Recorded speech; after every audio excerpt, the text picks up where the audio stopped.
Hey warriors, and welcome to the latest episode of Spin the Tea with Roxy. Today's episode is not an alternative to medical advice.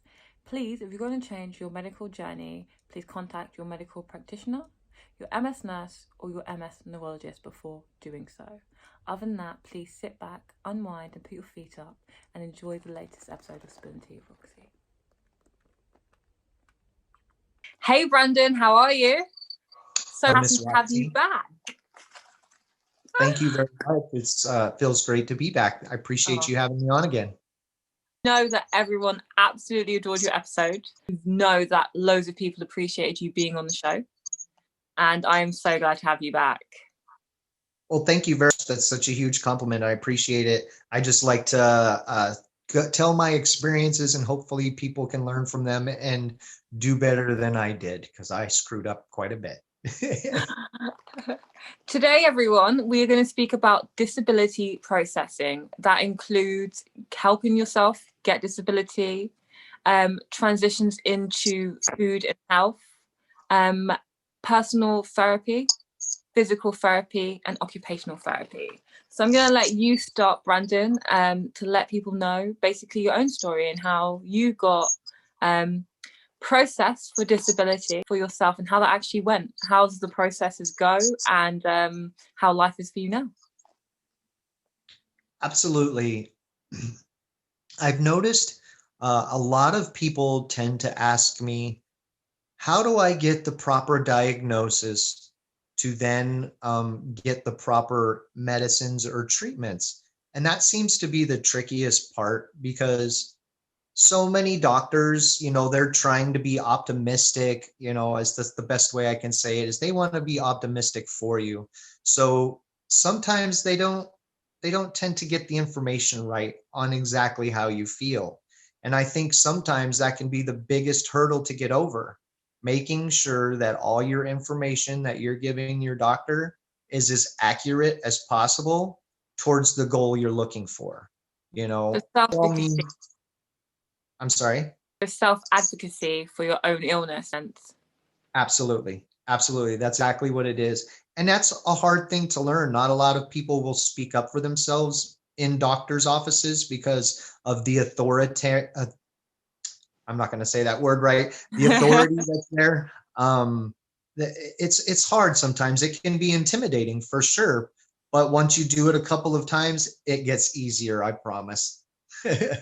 It's a hard thing to do, and if you're in a certain space with your illness, regardless if you have MS or anything else, sometimes you don't have the energy, the actual internal energy to constantly be redirecting and telling people how you feel. I'm always a person that believes in journaling, writing it down in some sort of form of book. So if you can't speak for yourself, you can just hand that book over and the book will do the speaking. You must have read my mind. That was exactly what I was going to say, as far as write things down. So that way, when you do get in there, if you get flustered or forget, or most people go into doctors' offices a little bit frustrated, not necessarily because of what they have to do, but because of the process, the sit, the wait, the sign, all of that stuff. So you can be frustrated before you even sit down face to face with the doctor. So writing it down is a huge benefit. Yeah, absolutely. I agree with that. It's helped me so much because you see 4 or 5 doctors sometimes a week, and every doctor you're having to repeat yourself to over and over again. And if you're in a bad place, that's the last thing you want to do. Sometimes you forget the information from person to person, like just with the MS brain. So I agree with you 100%. So when you went to the hospital the first time, how did you get or gain the care that you needed? Because at the time I was completely uninsured and was paying everything out of pocket. Wow.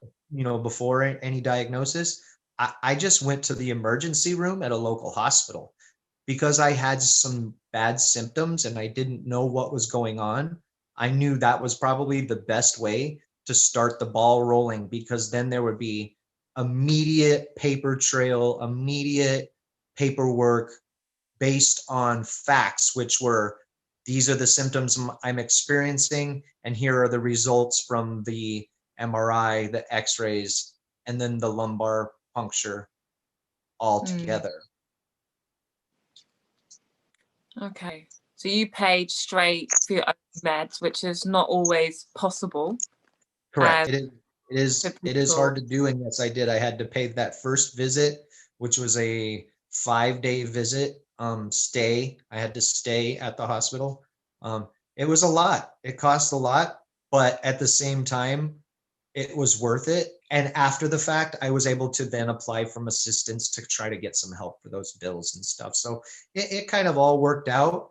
But I would say that it going into one place in the beginning was easier for me than trying to maybe hit different doctors. Because again, different people, you've got your normal practitioner, and then you have your neurologist, and then you have your specialist, and it can be kind of confusing.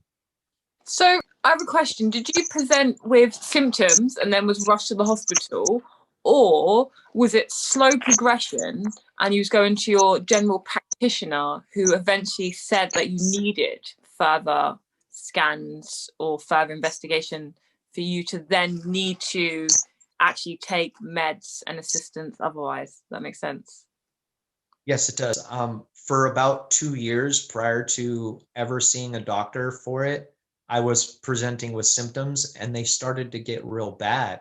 So when I went into the emergency room and they saw what was going on, that's when they there ordered all the tests. But Okay. yes, as soon as that was done, even though I had that diagnosis from that hospital, I was then referred to a family practitioner or just like a family normal local doctor, um, to start the process of seeing them seeing the test results, me talking about my issues, and then going from a diagnosis there. I have a question. My question is, because obviously I'm English and we don't deal with our healthcare system in the same way. If you present with something, you go straight to the hospital and they deal with it. No one talks about bills or money or anything like that. We pay for that in our taxes. So for us, we just do, we don't really have to think about things like that. But if you, in your situation, you said you went to the doctors and then they decided that you need to do tests and stuff, do they do them regardless of whether they know you can pay them, or is that something they would withhold from you in terms of investigation and stuff until you can prove you can pay? No, in the US, it's kind of hit or miss. It's kind of in the middle. Like if I go into the hospital and they see that I have issues, Yeah. they have to treat me.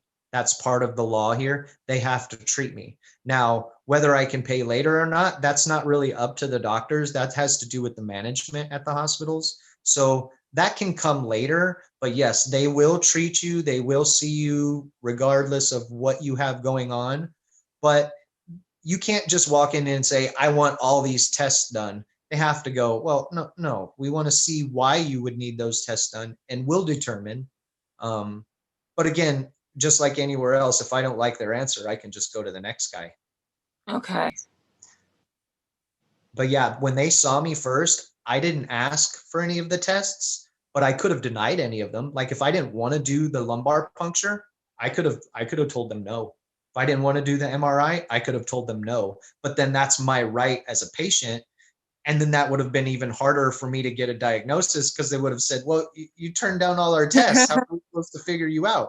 But Well, yeah, yeah, exactly. I was thinking, as you were saying that, I was like, but if you said no, would you ever got a diagnosis? So your kind of hands are tied in the sense of like, you have to kind of do it and go through it to get the answers you require. But you're doing that all on the basis of whether you even know you can pay for it in the end. And that's kind of scary that you're just racking up bills. It's worse than going to university um, on assistance, not knowing whether you can ever pay that back, and knowing that that bill's going to be over your head is, I don't know, even thinking about it for me freaks me out a little bit. I'm very grateful that I don't have to do that, because I was getting therapeutic lumbar punches every few weeks. I think every 6 weeks I'd get a lumbar puncture, and I don't know the cost of a lumbar puncture in America, but I only imagine that it's very expensive, it and that is. in the first year, I think I would have been fully bankrupt. instantly. Like, I don't know how I would have come back from that. So my next question is, if you go into hospital and you do get treatment, like you said, and they give you lumbar punctures and so forth, and obviously for you had a way of paying for it up front and then being able to apply for assistance after. But how would one go about doing that? Like, what is the process of taking the information you've gained at hospital and going to the place that would then assist you with disability care and so forth? At every hospital, pretty much here in the United States that I have ever experienced, the hospital staff, while you're there for whatever treatment plan you're getting, even if it's for a 1 minute stay or a 10-day stay, they discuss all that with you. They Oh, give wow. you all the proper information. They give you the phone numbers, the emails, they give you the locations for all the places that will help you try to obtain assistance. I'm probably going to harp on this, but it really all goes to the diagnosis. As soon as you start getting that diagnosis, it really helps. It really helps. So and I know that's part of the biggest battle for most people is getting to that first point, but everywhere here in the US that I've ever experienced, all the facilities provide you with that information. Okay, so for yourself, how long did it take you to get a diagnosis? Was it instant for you? Oh, no. So I was in the hospital. They gave me their opinion. But to get a technical diagnosis, I then had to go see a regular family doctor, pay for that. And then that doctor had to refer me to a special neurologist. Then I Okay. went to see the neurologist. They looked at all my charts, all my test work, all my blood work, and then they determined that I had multiple sclerosis. Oh, And I wow. was first diagnosed with relapsing remitting MS. And then that kind of started that process. But yeah, I had to get passed on, and then finally a neurologist looked at all of it. It took about 6 months to get to that point, from the time I went to the emergency room to the time the doctor said, okay, yes, you definitively have multiple sclerosis. That's intense, because for me, I mean, I know you know my story, but I was presented at 18. I didn't get diagnosed for like years after. So for me, all that time I'd be in and out of hospital, they'd be searching for a diagnosis. So how would that work when it comes to assistance? I can't say to them what I have at all.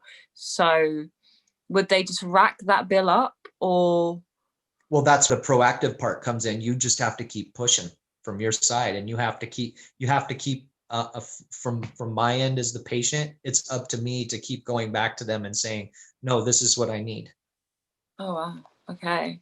So it's a lot of self-advocacy. It's a lot of really understanding the actual, the way the government puts things into place, the laws, the structure of the systems for you to be able to, I don't want to say work the system, but technically work the system to your benefit, so that Yeah, you yeah. can. I call it playing their game. You play their game, and that may not be the proper terminology, but it's working with the system, learning how to follow their guidelines, do what they need to, but yet at the same time get what you need. Okay. I can see why in America they say eating well is cheaper than the overall cost of not eating well in America, because although shopping and food is quite expensive to eat well, I can see how not doing so and developing some sort of illness or something then costs so much more than that. So I can see why that's become a quote. It doesn't really make it necessarily true, because you can eat healthy your whole life and still something happens, appears. You can still, I don't know, get struck down by lightning tomorrow. There's no guarantee that anyone's going to be healthy their whole life. Right. But I can see why it's something that people kind of base their life on and make it a full lifestyle change, because ultimately, how much is a night stay in America's hospital? Like, even as a tourist, you kind of go, I Yeah. have insurance. I need to make sure I have insurance. I want to make sure this insurance covers everything, because you don't want. How do you even know how much it is for a day Oh, in hospital? if it's on the low end and you're not including any of the tests and stuff, most of the time it's about $5,000. For us, like, can't I just stay next door in a B&B? Like, I went in the whole process, went into the emergency room, saw them, talked to them. They set me up in a room. I was there overnight. The next day, all that stuff. It'd be about 5 Gs. wow, that's incredible. Like, Yes, ridiculous. And I'm sure you've seen some of the pictures that go around social media that discusses how, I just saw one today that says there's a problem when your MS medication per year, Ocrevus, $65,000, is more than a brand new Mercedes C-Class. Like that's only $49,000. But yeah, it's a little ridiculous. I would be up shit creek if I did not have assistance. I would be the lowest level of whatever medication I would probably be taking, like ibuprofen. I mean, that's probably what I would be able to afford if I couldn't get the assistance that I do. I'm very, very grateful. I'm very grateful. I'm not saying when I went on Ocrevus, because I had to apply for funding, but it's not something that you have to deal with yourself as a patient.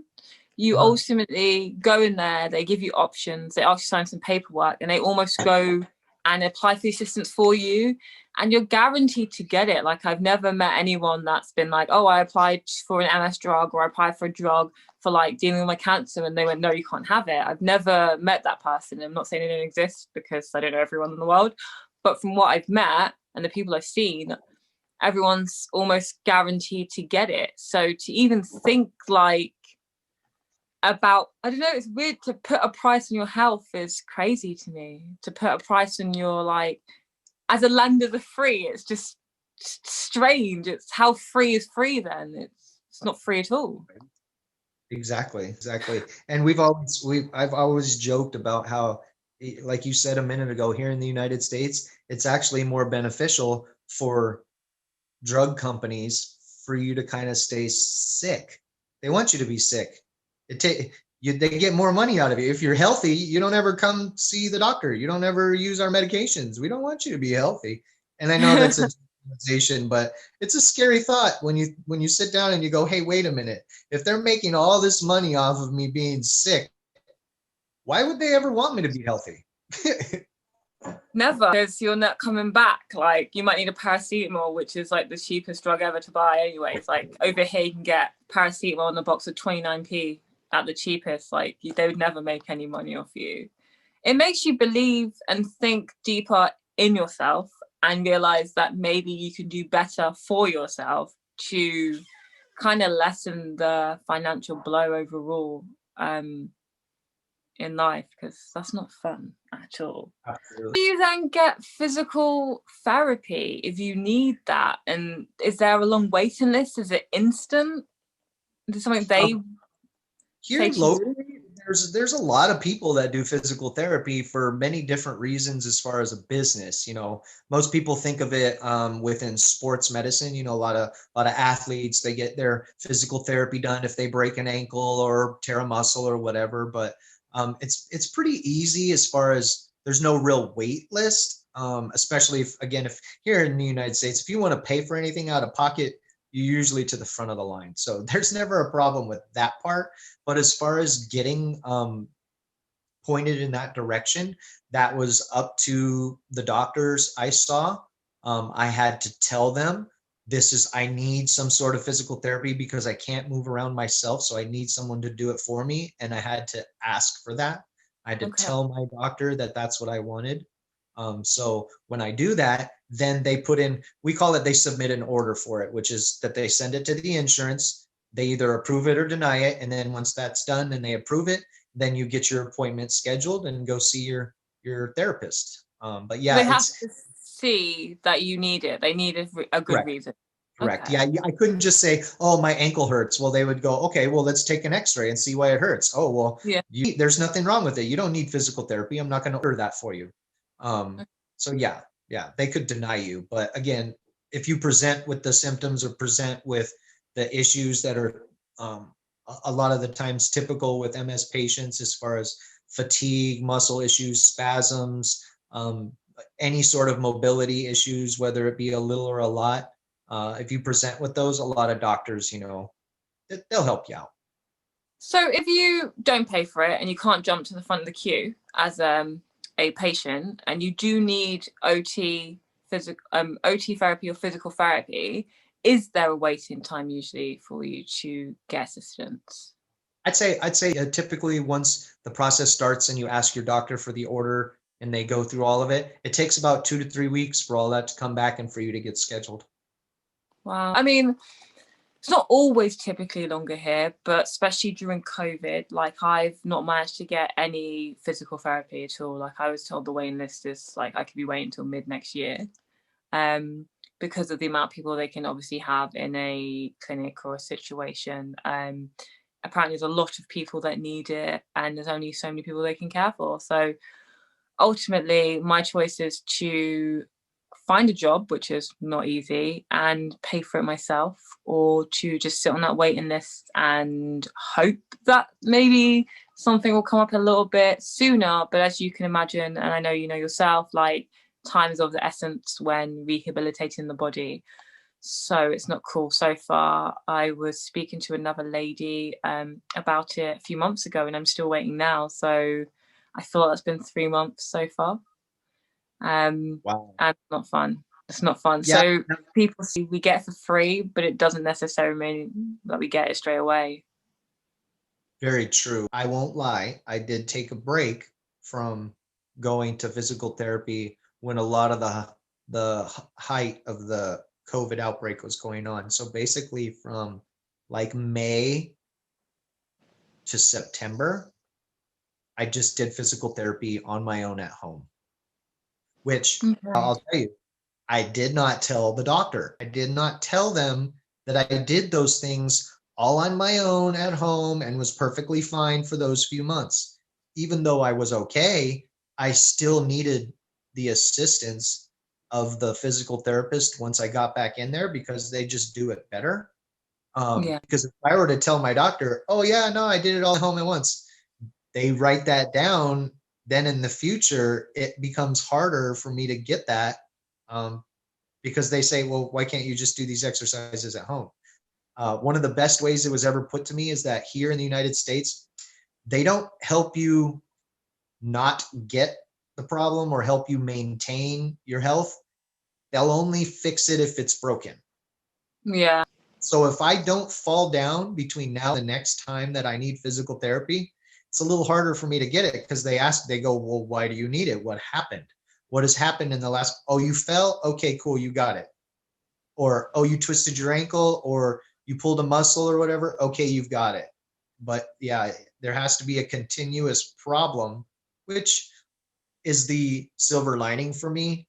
Yes, it sucks that I have continuous problems, but thank God I do because then I continue to get the help. Yeah, it's weird. It's like you want to be repaired and be in a better situation, but there's a transitional period that no one really helps with, whether that's financially or medically. Like if you show improvement, it's almost assistance, no assistance. There's no assistance in how to get off assistance, if that makes sense. Like there's no way helping people transition to jobs when they can and can't work after disability. There's no way of keeping people afloat. So you can go from having the assistance to having nothing, and it affects your life and your well-being and your mental health. And I think some people almost remain sick from the stress alone of the situation, and the stress of not really knowing how to transition away from any of this. And that's a little bit of an issue, and that's the case in my country, because they do definitely help you and they do assist you if you are the right person to be assisted. But if you want to transition off of that, or if you, I don't know how it works in America, but over here, if you need assistance for so long, and because it's MS, and you go into remission, say for a year or two, and you can work and you can move and stuff, if you then need assistance again, you have to go through the whole process of again, and that's like a few months. Like it's not instant. And that's only if they actually say that you're worthy of it once more, which is a whole medical exam. You've got to talk about everything, every intimate detail, your mental health and so forth, which some people are not comfortable with doing. And also some people, like we said, unless they write them down and stuff like that, they forget half of their own history and what they're going through. And only if you can advocate for yourself correctly can you really gain the assistance. But then sometimes if you're advocating for yourself, then they see it as, well, maybe you don't need the assistance because you actually can look after yourself in one way or another. For me, cognitive function is not my greatest strength with MS, and that sometimes makes things like this hard. Oh no, that totally makes sense. I completely understand that and see why that would, I would be frustrated with that. Absolutely. Absolutely. But no, you're right. You're right. Okay, so is that why you Oh, my bad. go for I'm it? sorry. I don't mean to cut you off. I just forgot exactly what I was going to say and then it came back to me. I had to get re-diagnosed to get where I am today with the medication. In my previous diagnosis with RRMS, I did not qualify for the Ocrevus and the treatment plan I'm on now because that at the time in 2017 was not available for RRMS. It was only available for primary progressive. So I Oh, had right. to kind of go through some hoops again. I had to see one doctor who then had to refer me to the next doctor who looked at all my information and said, oh yeah, definitely uh, primary progressive. So switched my diagnosis in 2017. And that's weird to say that that was beneficial, but I take it was. Oh, it was before they would only approve me for Avonex, which I had already taken and I didn't want to take anymore because I didn't like what I read about it. I didn't like what I saw from the patients that I knew that took it. So I was not going to say, oh, this is what you're offering, so I'll take it. No, I fought for myself. I told them, no, we got to figure this out because this is the medications that I need. How do I get to that medication? And that's where I learned that I had to get my diagnosis changed. But again, that's all finding a doctor that will kind of play ball with you, that will understand your situation. And, without being rude, you can be forceful to them and let them know, hey, this is where I stand and this is what I want. Yeah, if you're not happy, say it. And if it doesn't serve you, then let them know because they are public servants, no matter if they want to believe that or not. Yep. It's a strange one. It's a strange one. So your government assists you with the prescriptions, with care, the financial aid, the disability aid, as in like monthly payments to live on. Yes, I receive my a monthly check to live on. Now that's because I worked many years, so I paid into that. Just like you kind of pay into your taxes, which you get your free healthcare like that. I had to pay into the Social Security system. That determined when I first got my disability what level I was at. I paid this much in, therefore I qualify for this much money. So the less amount you work here in the United States, like years wise, if you only work 5 or 10 years in your whole life and pay taxes for those 5 or 10 years, then you're going to get a very small check. If you work 10 to 20 years, a little bit more, then your checks will be a little bit larger per month. Oh wow, that's not the case over here. Over here we have two different things you can get when disabled. We've got our personal independence payments, which used to be disability allowance, and then we have something called employment support allowance. So if you're disabled and you have worked, you can get contribution pay based ESA, which means if you've worked for a certain amount of time, they will pay you a certain amount of money a month based on you work in. You can still get ESA, which is non-contribution based, but it's a little bit less. And when I mean a little bit, it is literally like £40 less. It's not massive. Our PIP, our personal independence payment, is the same for everyone. It's only based on mobility and care. So for someone like me, I'm not great at cooking, or I can't really use knives because I get spasms that make me launch things across the room. So like I'm like a knife thrower, Ah, and stuff like that. So, and like hot water, things like that, because I get tremors and shakes. It's not always great that I'm making tea. So they will base half of it on what care you need, whether that's assistance to go to the toilet or to be washed, stuff like that. And the other side of it is your mobility. Can you walk? How long can you walk for? What's your walking like? Do you need assistance to get around? For me, I can't really get on public transport. I have 4 panic attacks, and then obviously my mobility is not great, so I can't do that. And they'll give you a basis on how much mobility or care you need, so you can either get lower, middle, or higher rate, and get a extreme disability premium as well, depending if you're like housebound or you're bedbound. And then if you want to and you get the high disability premium, you can transfer some of that money, so about £300 a month, I think it is, in return to basically renting a brand new car for them, so that you can continuously get around. So I am grateful for the country I'm in, as you can probably tell, because that would be horrible if you were someone like a young child or someone that's youth that never even got to working age before they got ill, because there's a lot of MSs that have been ill since the age of like 9, 10. You've not had the opportunity to work, so you're going to be penalized on something that you can't even control, and that's kind of sad, actually. Exactly. No, it's pretty sad. What you were describing sounds like, there's a lot of hoops to jump through, but that is phenomenal that that they have assistance like that for the citizens there. I love that. That's great. Yeah, I mean, I'm grateful. It's a lot of people come here for that. A lot of people come here from America to get help medically because they know they can. People travel to England all the time to do that because they don't turn anyone away. Oh yeah, I hear stories all the time from people here. I mean, even when I was a kid, most people that I knew, they went to Mexico for their dental work. They could get the same exact dental work for literally hundreds of dollars versus thousands of dollars here. People travel to Canada all the time to get certain things done. And it makes sense. It makes sense. Oh my God, I would travel for dental work. That's like the one thing. Like, I've not really had this topic of MS, but I think since being diagnosed with MS, it's affected like my bone clarity, especially in my teeth.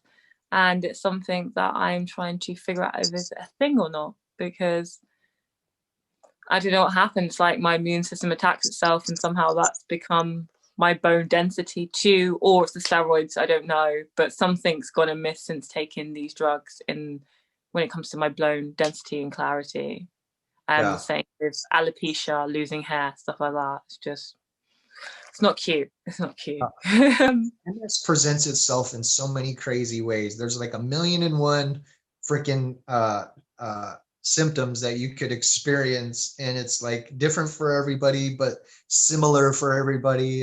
It's such a weird disease. I know. It's like a pick a mix. What did you get this time? I got this. Do you want to swap? Yeah, you want to swap, and even not even what you get this time. It's like, okay, what do I have this week? What do I have next week? I've gone through, in maybe a week or two, I've gone through depression, pain, lack of being able to walk, intense headaches, and that's like all in 1 week. Like, it's a lot. Yeah. It's a lot. And I've had to cancel half my life. But then yesterday I had a good day and I thought, woo, back to being a little bit more me. Managed to exercise. I'm kind of grateful for it. Which brings me on to my next thing, because obviously we're talking about all the things that happen, disability processing, how it is about going through advocating for disability. I want to know, did you have any tips for anyone that if they felt like they were applying for disability and it wasn't going right, any tips for someone that's in America specifically in what maybe they could do or who they should look towards looking at to kind of help them? The biggest one is stand up for yourself, advocate for yourself. And if you really honestly feel that that's going to be an issue, because not everybody has a voice, not everybody feels like they can talk to somebody who's authoritative over them, bring someone with you. take someone who will be an advocate for you, which is usually your partner or someone close to you, because they're pissed off that you have to deal with this. They're mad at the disease. So they'll be a good fighter. Yeah, they'll be a good fighter for you, you know? So, but you kind of already touched base, write things down, stand up for yourself. But yeah, and if you can't, just take someone with you. Yeah, I get that. I love that you said mad at the disease. No, it's for the people around you. They're part of the journey, especially if they're with you, they live with you, parents, partners, even children. They have to deal with you every day. And that sounds really weird, but they do. They're part of it. And they want the answers as much as you do, just to lessen what they have to deal with, because we know MSs, we're not that easy sometimes, and especially with the depression, the anxiety, and sometimes the mood swings that all come with things attacking your brain. I listened to Dr. Aaron Boster on YouTube, and he had a whole video about really strange symptoms that had occurred in people with MS. And I found it really intriguing, because I find that a lot of people say that certain things ain't MS, but as I talk to MSs, I realize that maybe it really is MS, because we all seem to deal with it. And one was a full personality change. Like, the person had a complete personality change. They were no longer the person that they started as. And I'm not saying it's a bad thing, because we should all change a little bit, but they literally on all levels had changed. Their personality wasn't the same. They didn't laugh at the same things. They barely really even came across in the same way. And that was scary for the person that they were with. But it was something that they told other people about, and they weren't taken seriously. Another one was people with intense emotions, like intense crying, intense laughter, and stuff like that, not being taken seriously as an MS symptom, but it actually is, because of where the lesions were sitting on the brain. They were changing that person's whole perspective of life and perspective of themselves and the things around them. And I found that really interesting, because obviously it is our brain, and it is our spine, and it is our overall central nervous system, and how powerful a change that can be in someone if your lesions are in the wrong places.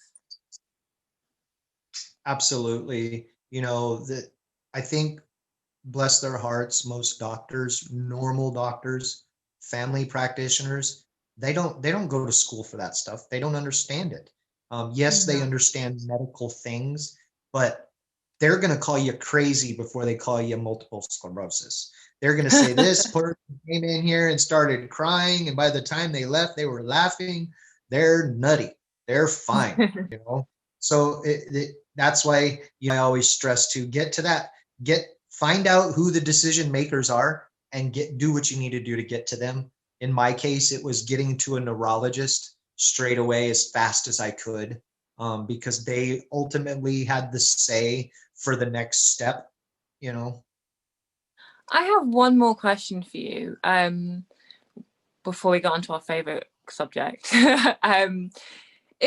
Was you ever offered mental health therapy? Was that something that was ever offered? Yes, absolutely. In my coverage for my medical, what they offer me for being disabled, there is a whole umbrella of things, from eye eye exams and glasses, teeth, normal body stuff, physical therapy stuff, as well as what you mentioned, mental health. Um, if I want it, they're not going to tell me to go do it. They're not going to recommend that I go do it. I have to ask for it. I have to stick up for myself again and say, you know what, I'm not feeling so well and I really need to talk to someone. And it may take a little bit for you to get it approved and to finally get to that doctor and to finally get that appointment set up again, based on a lot of COVID stuff has got things kind of shut down right now. So it may be a little longer than even usual. But yeah, that's kind of what you have to do. Which I understand. I just feel like mental health therapy for someone with MS, especially after a new diagnosis, should just be something that is given to you. We do get booklets and we do get things that are like, hey, here's what MS is, but it's a lot to take. And there's a grieving process you have to go through. And I think mental health therapy, talking therapy, is beneficial. But like you said over here, you have to advocate for yourself. You have to ask for it, and then you have to wait. And sometimes you're waiting too long, or it's Now, not the same when as I if you can was pay for it. when I first went to the hospital, they did. Remember when I said that they provide you numbers and information for the people you need to go see? That Yeah. is, if you go to the hospital here and you get diagnosed with something, um, there will be someone that will kind of be there to talk you through that and say, hey, hand you a pamphlet and say, if you're having troubles dealing with your diagnosis, here's a number, here's a place that you can call, and it's free. They did do that immediately.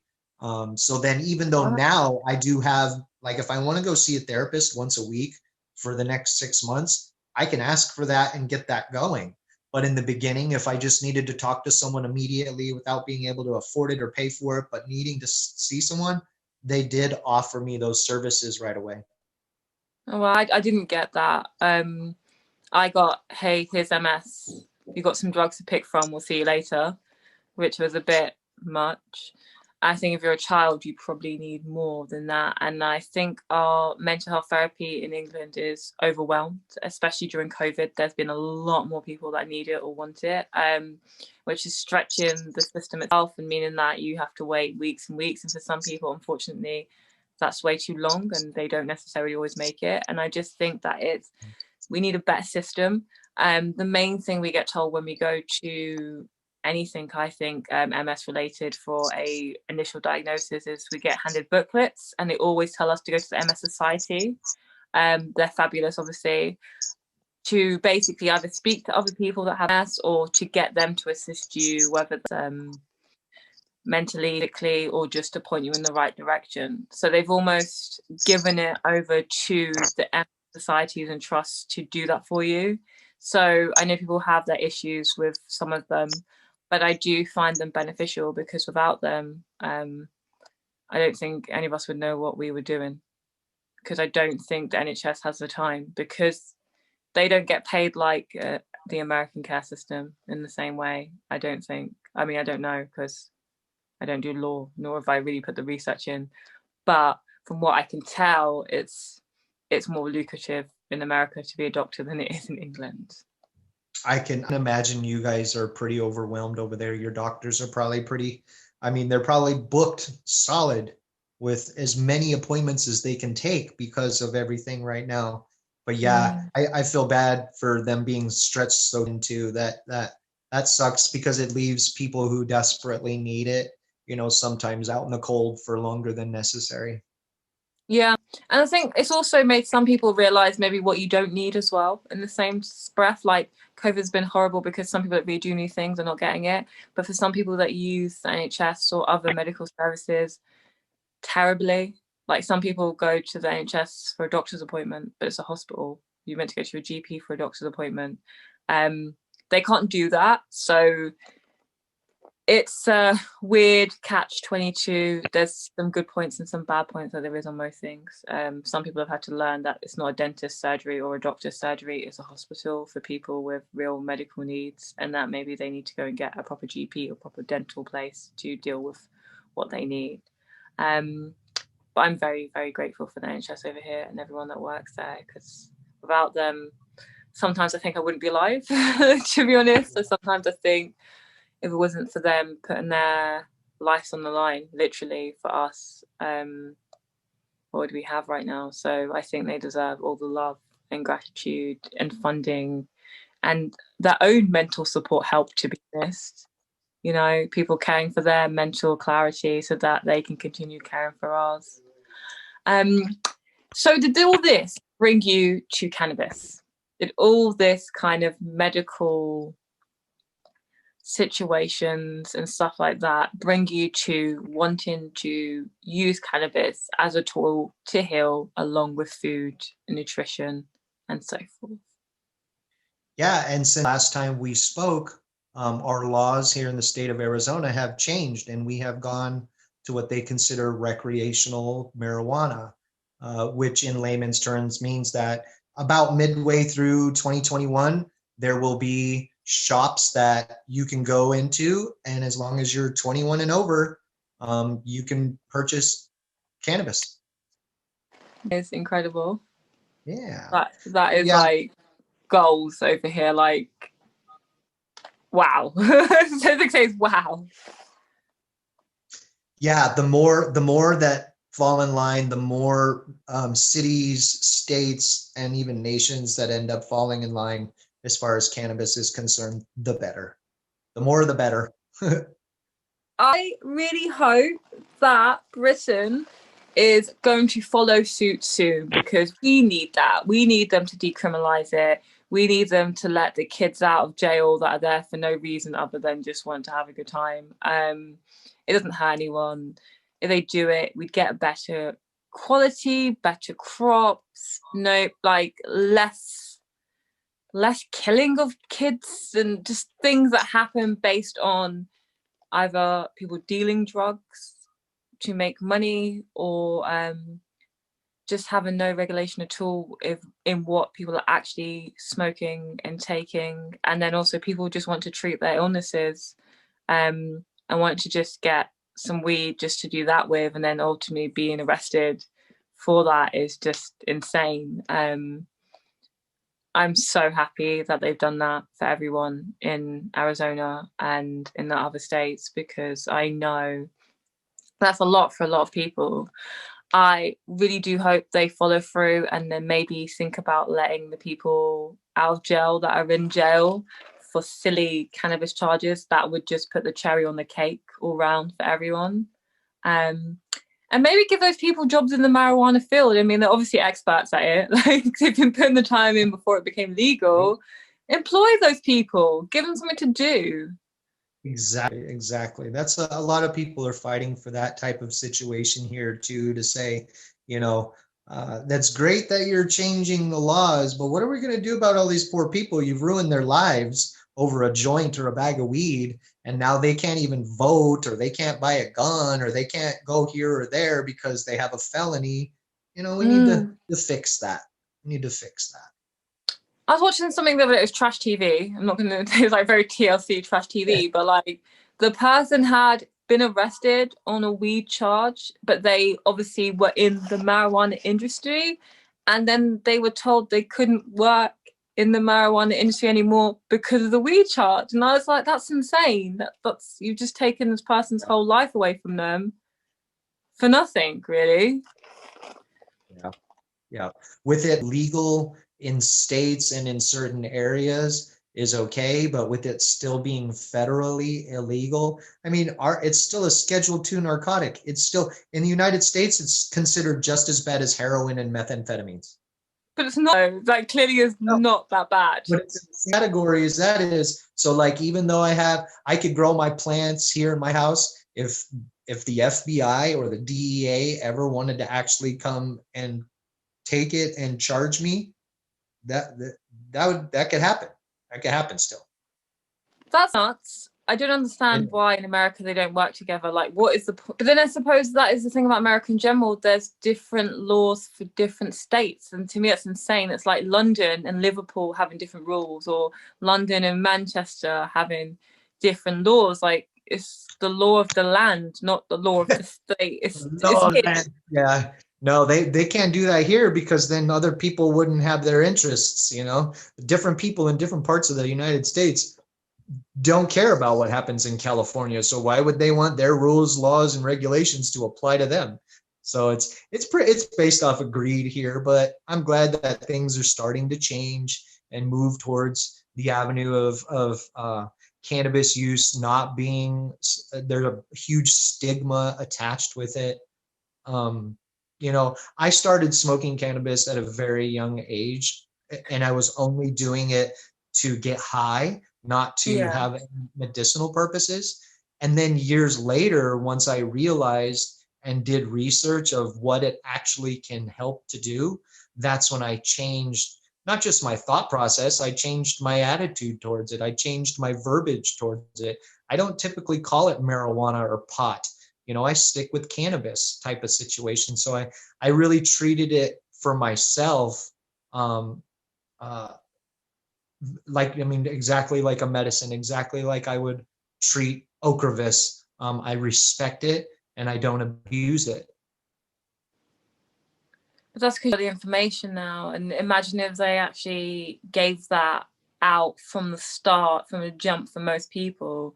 I think a lot of people would change their attitudes towards it and see it as the special plant that it is for all of us, and how much it helps and, you know, aids a lot of people mentally, physically. It stops people from having fits if they have epilepsy. Like, you don't even have to have the THC in it, which is great. I mean, CBD is amazing for that, and for people that don't want or like those tastes that come with the THC quality. That's nuts. I'm literally like, that's insane. Yeah, and once things change across the board and it gets removed from that Schedule 2, the biggest part that the United States has an issue with is research, because it's a Schedule 2. Government facilities, schools, people that could do the research, their hands are tied. They can't do it. They can't get funding for it. They're not allowed to have it on campus. All of those things are not allowed. But once that changes, then that'll open up the doors, because I know like how well certain areas, specifically, I think it's Jerusalem. Jerusalem is one of the leaders in cannabis research, and I love reading stuff out of their neck of the woods, because they're just like on point when it comes to actual hard evidence research, and their hands aren't tied by government red tape, which wouldn't allow them to do that research. So I'm very thankful for them.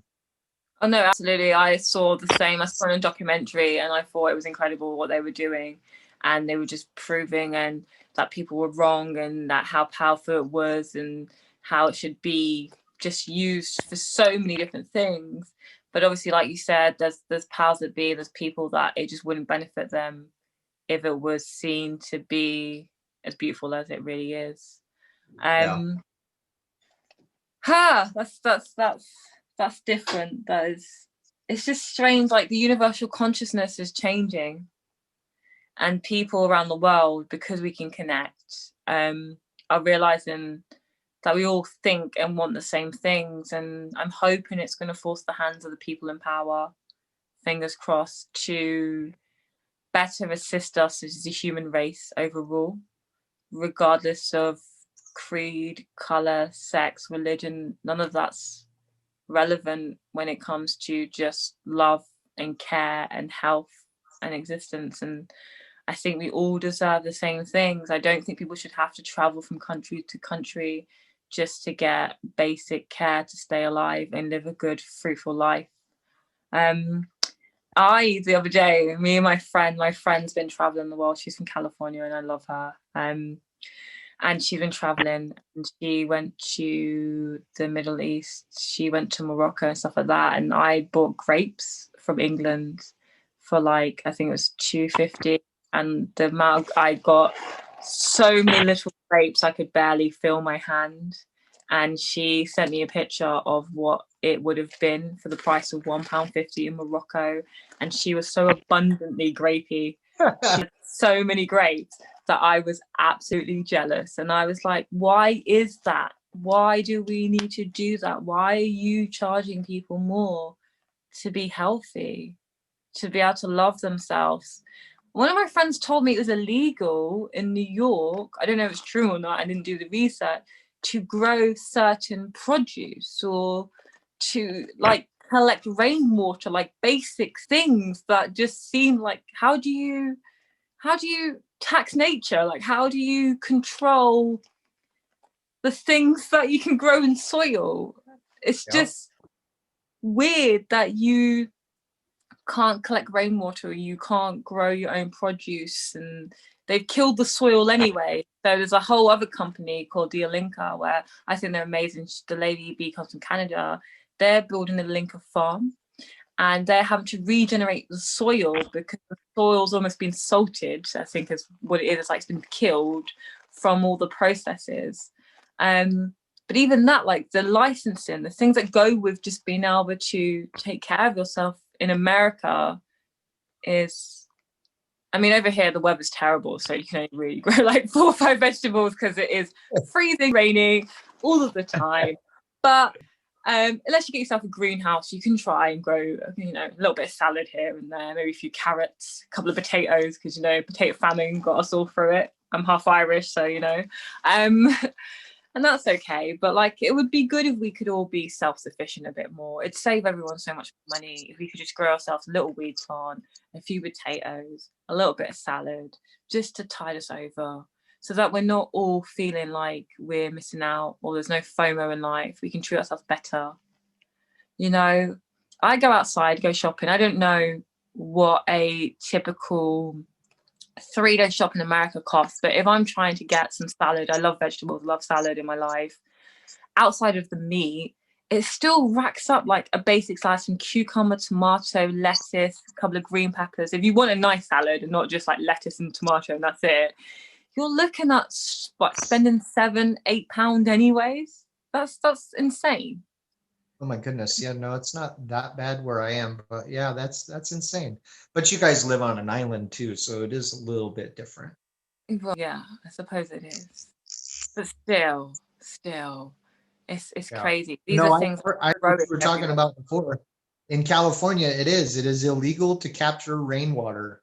I'm like, wait, what? I can't take the rain from the sky? Nope, because it's if everybody did that, then none of the rain would go into the soil and then we'd have issues. And it's like, really? You I think don't imagine. yeah, you think everybody's going to stand out there with a bucket just trying to catch rain? No, it's going to be very few people, but to make it illegal across the board is ridiculous. Isn't crazy. So do you go to jail by default if you just accidentally have a bucket outside that's collecting water? Because like, Oh, no, no. You would probably get like if they determined you were doing it on purpose, you would get fined. And then if you chose not to pay those fines, you could go to jail. Or if you continued to do it even after being fined, then there could be, depending on how much of a level that they bump it up to. But yeah, it's ridiculous. is there a loophole where like if you can't collect rainwater, can I just walk into the beach and start collecting beach water, the sea water? As it No, no. Yeah, you can't no. take water out of the ocean. No, Why? because it's not yours. Because yeah, I Not mean, theirs either. technically against the coastline, that's whoever's coastline it is. So technically you're taking their water, which is ridiculous. But But it's yeah, Mother Earth's water. It's not their water. It's not the that's government's what I water. say. It's not That's coastal what lines water. It's more my water than it's their water. Like how I that's say. nuts. That's actually nuts. Like I'm waiting to tax air because it's getting just Oh, to levels oh, of ridiculous. exactly. Like that movie Spaceballs, where you could only get clean air out of a can and you had to pay a lot of money for it. Yeah. Yep. That's what it is. And MS is environmental, so that's why like I know I'm making jokes now, but like for me this is really serious. Like you can't just purify your own water from the earth and the soil, and they're trying. It's like a level of control. The control is your health. It's not wealth, it's not money, it's not that, it's just what you consume. And Yeah, wow, exactly. that's nuts that you can't do that. Like I don't think those things are illegal over in England. I don't think it is. Like I've never really been like, if I collect some rainwater I'm going to get arrested or anything like that. I think it's, I don't know, it's going to rain everywhere. I don't know how you can collect all the rainwater. Like I don't like, it's just nuts. Like how big that would Exactly. have to be to actually for it to be a risk to the earth is insane. Like I just don't imagine that happening. And I think it's just crazy rules made up by like, it sounds like the Mad Hatter in Alice in Wonderland. It's like, well, you can't do that. Yep. Like it's like, okay, cool. Yep. Where did you come up with that rule? Just because? Just because we wanted to pay us to collect the water and drain the water and purify the water for you. So it's just another charge over Right. another charge. And it's weird because we all live in these big cities, because obviously the communication, the connection, and obviously the medical care that we can get. But at the same time, you do wonder why you don't live in, like, I don't know, a Caribbean island where all that's fine and you can go out there and you can fish freely in the sea and you can, you know, collect water if you want, and you've got the perfect weather to grow Oh yeah. vegetables. Oh yeah. Off-grid living is huge right now in the United States. So many people are buying land and sticking little tiny homes and using solar and doing their thing on their own because they're realizing that it's better. But yeah, off the grid living is huge right now. How do you do that in America though? Like by law, You buy like if you buy yourself a plot of land and you put your house on it. You hook up your oh, solar panels to it. You put your bucket out there to collect your rainwater. That's what you do. because it's your land, It's basically. your land. So Yeah. how can I not do that if I own a house then?